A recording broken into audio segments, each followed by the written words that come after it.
Hi all, welcome back to my channel Unique Eats.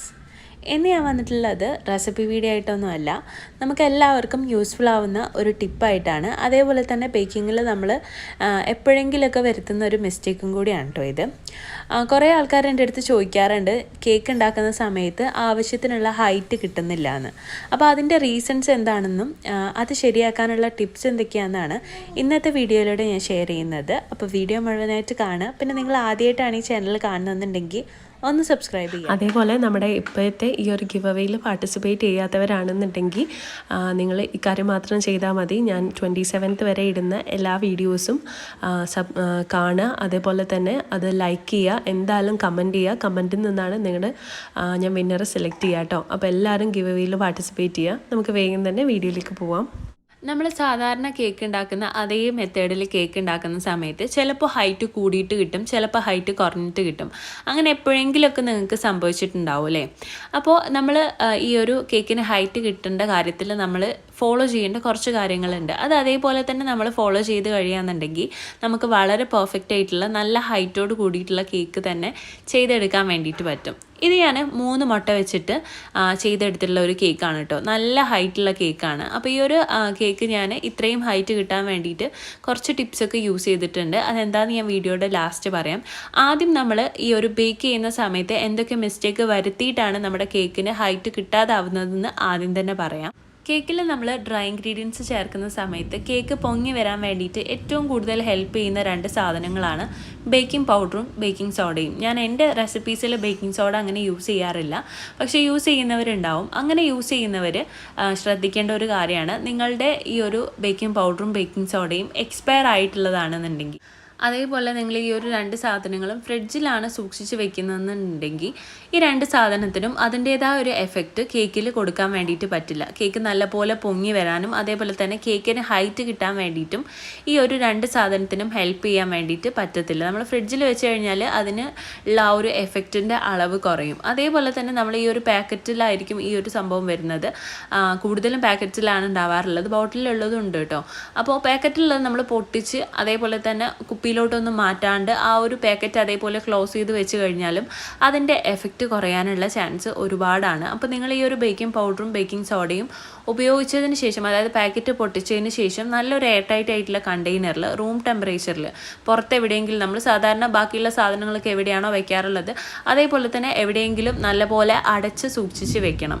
അങ്ങനെയാണെന്നുണ്ടെങ്കിൽ കേക്കിന് ശരിക്കുള്ള ഒരു എഫക്റ്റ്, കേക്ക് നല്ലപോലെ പൊങ്ങി വരാനും അതേപോലെ തന്നെ കേക്കിൻ്റെ മുകൾ ഭാഗം മാത്രം പൊങ്ങിയിട്ട് വരിക, അല്ലെങ്കിൽ സൈഡ് ഭാഗം കൊഴിഞ്ഞു പോവുക, നടുഭാഗം കൊഴിഞ്ഞു പോവുക, അങ്ങനെയുള്ള പ്രശ്നങ്ങൾ വരാതിരിക്കാൻ വേണ്ടിയിട്ട് ഏറ്റവും കൂടുതൽ ഹെൽപ്പ് ചെയ്യുന്ന ഒരു സാധനമാണ് ഈ ഒരു ബേക്കിംഗ് പൗഡറും ബേക്കിംഗ് സോഡയും. അപ്പോൾ ഈ 2 സാധനങ്ങൾ എക്സ്പയർ വയ്ക്കുകയും അതേപോലെ തന്നെ നല്ലപോലെ എയർ ടൈറ്റ് ആയിട്ടുള്ള ഒരു കണ്ടെയ്നറിൽ സൂക്ഷിച്ച് വയ്ക്കുകയും ചെയ്താൽ ഒരു 90% വരെ കേക്കിൻ്റെ ഹൈറ്റ് കിട്ടാതാവുന്ന ഒരു പ്രശ്നം നമുക്ക് ഒഴിവാക്കാൻ വേണ്ടിയിട്ട് പറ്റും. അതേപോലെ തന്നെ ബേക്ക് ചെയ്യുന്ന സമയത്ത് നമ്മൾ വരുത്തുന്ന ഒരു മിസ്റ്റേക്കാണ്, നമ്മൾ ബാറ്ററൊക്കെ സെറ്റാക്കി വെച്ചതിന് ശേഷം, എല്ലാ സംഭവങ്ങളും ചെയ്തതിന് ശേഷം ആ ഒരു ബാറ്റർ പുറത്ത് വെക്കുന്നതും നമ്മുടെ കേക്ക് മര്യാദയ്ക്ക് പൊങ്ങി വരാണ്ടിരിക്കാനും അതേപോലെ തന്നെ സോഫ്റ്റ്നെസ് കുറയാനും കാരണമാവും കേട്ടോ. നമ്മൾ ഈ ഒരു ബാറ്റർ ഉണ്ടാക്കി കഴിഞ്ഞിട്ട് എത്രയും പെട്ടെന്ന് നമ്മൾ ബേക്ക് ചെയ്യാൻ വേണ്ടിയിട്ട് വെക്കണം. അതുകൊണ്ടാണ് നമ്മൾ എപ്പോഴും പറയുന്നത്, നമ്മൾ ഏകദേശം നമ്മുടെ എഗ്ഗൊക്കെ നന്നായിട്ട് ബീറ്റ് ചെയ്ത് കഴിയുന്ന ആ ഒരു സമയത്ത് തന്നെ നമ്മുടെ പാത്രം പ്രീഹീറ്റ് ചെയ്യാൻ വേണ്ടിയിട്ട് വെക്കണം. അതല്ലെങ്കിൽ ഓവനിലാണെന്നുണ്ടെങ്കിൽ ഓവൻ പ്രീഹീറ്റ് ചെയ്യാൻ വേണ്ടിയിട്ട് വെക്കണം എന്ന് പറയുന്നത്. അതുകൊണ്ടാണ് നമ്മൾ ഈ ഒരു ബാറ്ററൊക്കെ സെറ്റ് ചെയ്ത് കഴിഞ്ഞതിന് ശേഷം അപ്പോൾ തന്നെ നമുക്ക് ഡയറക്റ്റ് ആയിട്ട് ഓവനിലോട്ടോ അല്ലെങ്കിൽ എന്തിലാണോ ബേക്ക് ചെയ്യുന്നത് അതിലോട്ട് വെക്കാൻ വേണ്ടിയിട്ടാണ്. എപ്പോഴും നമ്മൾ കേക്കിൻ്റെ ബാറ്റർ റെഡിയാക്കിയതിന് ശേഷം അപ്പോൾ തന്നെ അത് ബേക്കിംഗ് ടിന്നിലോട്ട് മാറ്റിയിട്ട് ബേക്ക് ചെയ്യാനായിട്ട് വെക്കുക. അതല്ലാന്നുണ്ടെങ്കിൽ നമ്മുടെ കേക്ക് താഴ്ന്നു പോവും, അതേപോലെ തന്നെ ഹൈറ്റ് കിട്ടാൻ അത് ഹെൽപ്പ് ചെയ്യില്ല. അപ്പോൾ എപ്പോഴും ആ ഒരു കാര്യം കൂടെ ശ്രദ്ധിക്കുക കേട്ടോ. ഇനി നമുക്ക് നമ്മുടെ കേക്ക് ഹൈറ്റ് കിട്ടാനുള്ള കുറച്ച് ടിപ്സ് പറഞ്ഞു തരാം. ഞാനിപ്പോൾ ഇവിടെ 3 മുട്ട വെച്ചിട്ടാണ് ഈ ഒരു ബാറ്റർ റെഡിയാക്കിയതെന്ന് പറഞ്ഞിട്ടുണ്ട് അല്ലേ. അപ്പോൾ ഈ ഒരു നമ്മൾ മുട്ടയുടെ ഈ ഒരു ബാറ്റർ റെഡിയാക്കുന്ന സമയത്ത് തന്നെ നമ്മൾ ചെയ്യേണ്ട കാര്യം എന്താണെന്ന് വെച്ച് കഴിഞ്ഞാൽ, സാധാരണ പൗഡർ ഷുഗർ ഇടുന്ന ആൾക്കാരും ഉണ്ടാവും, ക്രിസ്റ്റൽസ് ഇടുന്ന ആൾക്കാരും ഉണ്ടാവും. ക്രിസ്റ്റൽസാണ് നമ്മുടെ ഈ ഒരു പഞ്ചസാര നമ്മൾ പൊടിക്കുന്ന സമയത്ത് ക്രിസ്റ്റൽ വെച്ചിട്ടാണ് ചെയ്യുന്നതെന്നുണ്ടെങ്കിൽ നല്ലപോലെ നമ്മുടെ ഈ ഒരു മുട്ട നന്നായിട്ട് പതഞ്ഞ് കിട്ടും. പക്ഷേ ഒരുപാട് സമയം എടുക്കും ആ ഒരു ക്രിസ്റ്റൽസൊക്കെ മെൽറ്റായി ഇതിലോട്ട് വരാൻ വേണ്ടിയിട്ട്. അതല്ല നമ്മൾ പൗഡറാണ് ചേർക്കുന്നതെന്നുണ്ടെങ്കിൽ അത്ര ഒരു എഫക്റ്റ് നല്ലപോലെ അങ്ങ് പതിഞ്ഞ് പൊങ്ങിയിട്ട് വരില്ല. അപ്പോൾ ഞാൻ എന്താണ് ചെയ്യാറുള്ളതെന്ന് വെച്ച് കഴിഞ്ഞാൽ മിക്സിയുടെ ജാറിലോട്ട് എത്രയാണോ നമ്മൾ ഷുഗർ എടുക്കുന്നത്, ഞാനൊരു 4 എഗ്ഗിന് ഒരു 3/4 കപ്പ് അളവിലാണ് ഞാൻ ഷുഗർ എടുക്കാറുള്ളത്. ഈ ഒരു ഷുഗർ ജസ്റ്റ് ഒന്ന് ക്രഷ് ചെയ്യും, നമ്മുടെ ആ ഒരു പൾസ് ബട്ടൺ അമർത്തി കൊടുത്തിട്ട് ജസ്റ്റ് ഒന്ന് ക്രഷ് ചെയ്യും. ഒരുപാട് പൗഡർ അല്ല, എന്നാൽ ഒരുപാട് ക്രിസ്റ്റലും അല്ലാത്തൊരു രീതിയിൽ ആ ഒരു ഷുഗർ പൊടിച്ചതിന് ശേഷം അത് നമ്മൾ ബീറ്റ് ചെയ്യാന്നുണ്ടെങ്കിൽ നമ്മുടെ എഗ്ഗ് നല്ലപോലെ പതഞ്ഞ് പൊങ്ങിയിട്ട് വരും. ഒരുപാട് സമയമിട്ട് എടുക്കത്തുമില്ല.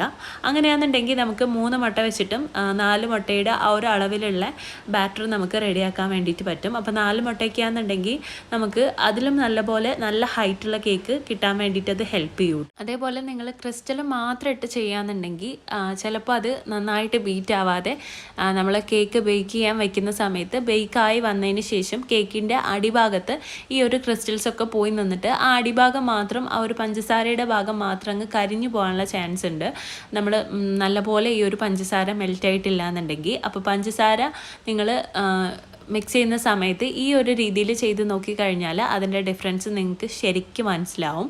അപ്പോൾ ഈ ഒരു 3 മുട്ട വെച്ചിട്ട് ഈ ഒരു ബൗളിൻ്റെ ഏകദേശം ഒരു 1/4 ഭാഗവും ഈ ഒരു ബാറ്റർ വെച്ചിട്ട് നിറഞ്ഞിട്ടുണ്ട്. നമ്മൾ ഇതിലേക്ക് ഇപ്പോൾ മിൽക്കോ ഓയിലോ ഒന്നും ആഡ് ചെയ്തിട്ടില്ല, എന്നാൽ പോലും നല്ലപോലെ ബാറ്റർ ഉണ്ട് കേട്ടോ. അതേപോലെ തന്നെ നിങ്ങൾ ഓരോ റെസിപ്പിയിൽ എത്രയാണോ അവർ മിൽക്കിൻ്റെയും ഓയിലിൻ്റെയും ഒക്കെ അളവ് പറഞ്ഞിട്ടുള്ളത് ആ ഒരു അളവിൽ മാത്രം ചേർത്ത് കൊടുക്കുക. അതിലധികം നിങ്ങൾ ചേർത്ത് കൊടുക്കുക എന്നുണ്ടെങ്കിൽ കേക്ക് വല്ലാണ്ട് ഓവർ സോഫ്റ്റ് ആയിട്ട് പോവും. ഓവർ സോഫ്റ്റ് ആകുന്നതിൻ്റെ കാരണം എന്താണെന്ന് ചോദിക്കാറുണ്ട്. കേക്ക് കട്ട് ചെയ്യുമ്പോഴേക്കൊക്കെ പൊടിഞ്ഞു പോകുന്നതിൻ്റെ കാരണം അളവിലധികം നമ്മൾ ഓരോ കേക്കിനും പറഞ്ഞിട്ടുള്ള അളവിലധികം നമ്മൾ നനവുള്ള സാധനങ്ങൾ, അതായത് വെള്ളം പോലെയുള്ള വെള്ളമോ അല്ലാന്നുണ്ടെങ്കിൽ ഓയിലോ പാലൊക്കെ നമ്മൾ അധികം ചേർത്ത് കഴിഞ്ഞാലാണ് നമ്മുടെ കേക്ക് ഒരുപാട് സോഫ്റ്റായി പൊട്ടിപ്പോകുന്നത്. ഇതൊരു ആൽമണ്ട് ഹണി കേക്കാണ് കേട്ടോ. അപ്പോൾ ഇതിൻ്റെ റെസിപ്പി വേണമെന്നുള്ളവർക്ക് താഴെ കമൻറ്റ് ചെയ്യാം, ഉറപ്പായിട്ടും റെസിപ്പി അപ്ലോഡ് ചെയ്യുന്നതാണ്. അതുകൊണ്ടാണ് ഇതിലോട്ട് ഹണി ചേർത്ത് കൊടുക്കുന്നത്. അപ്പോൾ നിങ്ങൾ ഒരിക്കലും ഒരു കേക്കിൻ്റെ പറഞ്ഞിട്ടുള്ള അളവിലധികം സാധനങ്ങൾ ഇതിലോട്ട് ചേർക്കരുത്.